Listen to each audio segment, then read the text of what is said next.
Hey Tony, it's fantastic to see you. How are you? I'm good, thank you. Thank you for inviting me on your show. You're so welcome. I want to talk to you about this charity single because you're involved in Think Loud, aren't you? Which is a charity single for Parkinson's disease. That's right. Well, two things. I'm not actually on the single. I'm actually in the video. I was invited by my manager, Ian Grant, who managed Big Country. And for the last 8 years, I've watched, him. He's not only my manager, but, one of my best and longest friends, be debilitated by this awful disease. And I've watched him for the past, 8 years, just sort of go down and down and down and down. And it's been an horrendous thing to witness. And I'm sort of not very happy with myself about my ignorance about Yeah. Parkinson's. And I think as a human being, sometimes we don't think about the things that can go wrong with us until they go wrong, or we see that with other people. And watching Ian has been, quite desperate at times. And I've always wanted the best for him, particularly, when he was, a very, very active manager. But I've seen him sort of go down so badly in the past few years that to take part in something like this is just a very small way of showing my support, particularly the message of awareness, because awareness is now a word that I think gets treated quite flimsily because it's just part of our education. We must know about this stuff because it's going to happen to either ourselves or it's going to happen to people who we know and love. The one thing that really connects me with this single is that Ian, my manager, actually wrote the lyrics for the track and titled it "Think Loud." Well, I've traditionally, throughout my whole musical life, have been known as a quiet speaker. And I've always thought to myself, before I get into conversations, particularly interviews, I've got to speak loud. I've got to think to speak loud. Otherwise, people can't hear me. So I understand the message. If you've got Parkinson's, in order to combat it, the more you amplify it in your brain, it's the easier it comes and to deal with, because the speech aspect of Parkinson's is very debilitating. And I think as a way of trying to communicate with people who don't, it's a very necessary part of this syndrome to do. And and I think my connections, as I said, it was two connections. That was definitely the second one. This charity single is a collaboration, isn't it, of different artists, but as well some celebrities as well. I remember seeing Pat Cash in the video Yes, doing his tennis. yeah. Well, it's nice that he's been able to draw on the people that he has done, because he's been when I say he, Ian Grant's been quite a mainstream manager, and he knows a lot of people, and he's been able to draw the friendship of these people to be involved. I mean, one of the reasons why I didn't play bass on this is because you got John Ilsley from Dire Straits to play, so you can't have two bass players, but that's okay. It was just nice to be able to sort of have some part of it. But the musicianship uh, was basically crafted between Ian and the keyboard player Josh Phillips. Now, I have a very close connection with Josh Phillips because he used to play keyboards for Big Country Right. at one stage, back in the Peace in Our Time days, back in the 80s, when we went to Russia and Moscow and all that kind of stuff back in the day. So, there's a nice sort of family of musicians who do take part in these things, and power to them, really. There's half of Shakespeare's sister as well. Marcella's in it, isn't she, as Oh well? yes. Well, it's a very big half of Shakespeare's sister.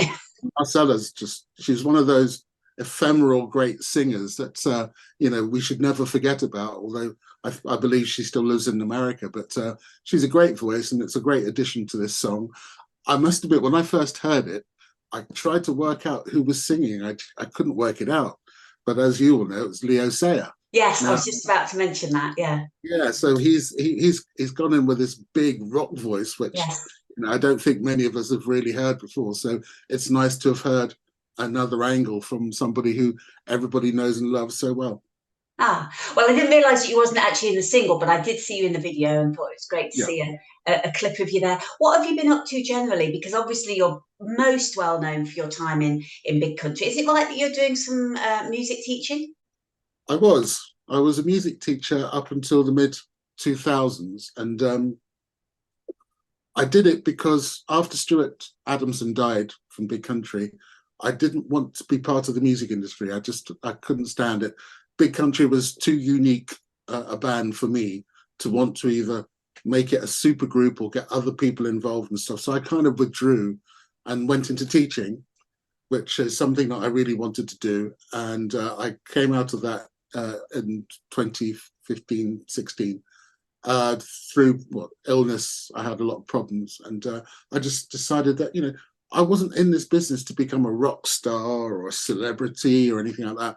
I just love making great music, and I've always made music myself. I put my own music out on my own little label on my own website, and I'm still doing it now. Although I'm officially retired because I'm a God knows I'm what been called a rookie pensioner.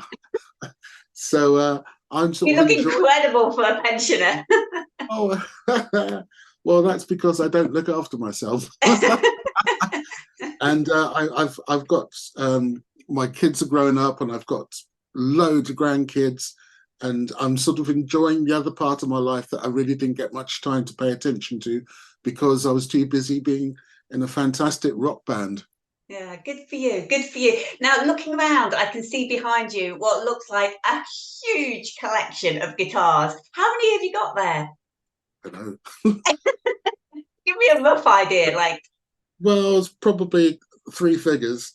oh my gosh. Oh my gosh. Thing is, Which people said, well, you were in Big Country, you were in a guitar band. Well, that's why, I love guitars. I love guitar music.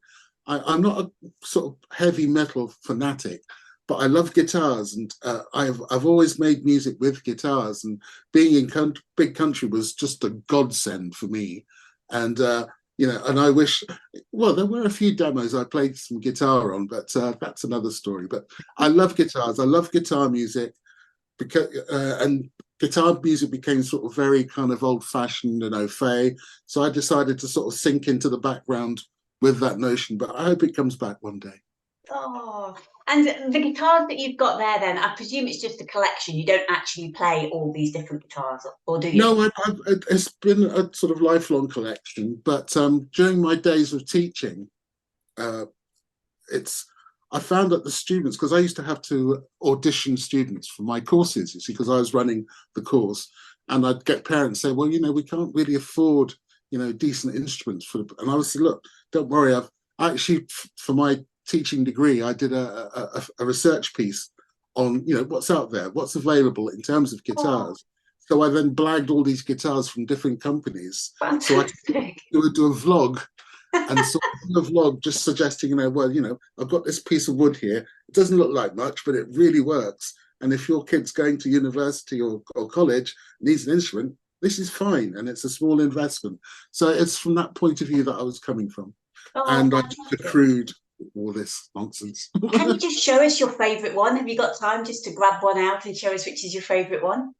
Oh, now you've got me. Oh. This is just a classic rock and roll guitar. It's Les Gibson Les Paul. People know me as a bass player, but I do play guitar. And, I started learning right back in the days of, I can't even remember, a broom and the mirror. And I just stood in front of the mirror, posing, playing Jimi Hendrix albums, thinking that it could be him. And then after I realized I'd never be as good as him, I dumped the 6-string guitar for a bass guitar.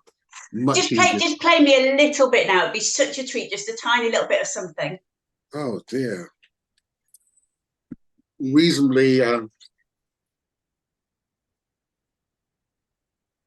Oh, we can't hear anything. You can't hear it. Oh, read my fingers. I was playing a tune to Fields of Fire.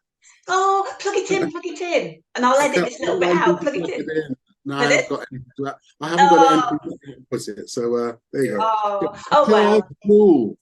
Buy your child a guitar for Christmas. The greatest thing about a guitar is that you don't have to know how to play it properly. All you just need to do is do what your head tells you. It's an emotional piece of wood, and the strings One are there to craft the emotion. one thing I am interested in asking though, as like, such a talented musician that you are now, do you still play every day? Do you just think, oh, I'll pick up the guitar and I'll have a little play? Or do you only play when you're rehearsing specifically for a gig?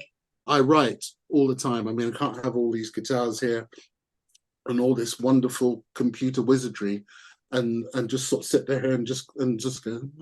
I actually write. I'm writing a lot of stuff. I've got a lot of material written because I'm thinking about another album, but I'm about 20 songs in.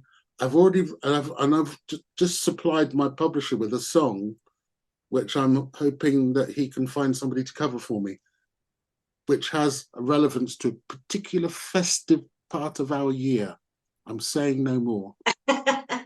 Fantastic. Tony, it's a real treat to speak to you. Thank you so much for your time and good luck with this charity song. Yep.